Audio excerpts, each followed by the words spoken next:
25,000 से जायद नफूस पर मुश्तमिल कराची के कदीम जजीरों बाबा और भिट आइलैंड के मकीनों को 3 माह मसीहाओं का इंतजार करना पड़ता है, क्योंकि यहाँ हर 3 माह बाद डॉक्टर्स का कैंप लगता है।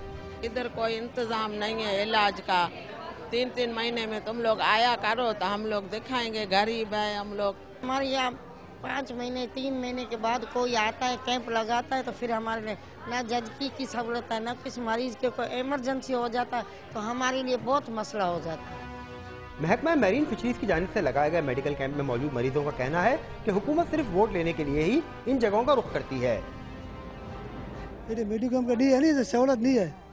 हम लोग वोट भी देता है उसको हम लोग ने, फिर भी हम लोग का ऐसा ही हाल है। ना मेडिकल की सहूलत है, ना किसी चीज़ की सहूलत है। जो भी हुकूमत आती है वो सब जोड़ है। इन जजायर पर लगाए जाने वाले मेडिकल कैंप में हर 3 माह बाद 800 मरीजों का इलाज किया जाता है। इसका इंतजार ये लोग बड़ी बेचैनी से करते हैं। फिशरमैन कम्युनिटी के साथ हमारी बड़ी वाबस्तगी है और इसी सिलसिले में हम ये रेगुलरली मेडिकल कैंप इनके लिए मुनाकिद करते हैं। इसमें काफ़ी मुखिया हज़रात कोऑपरेट करते हैं।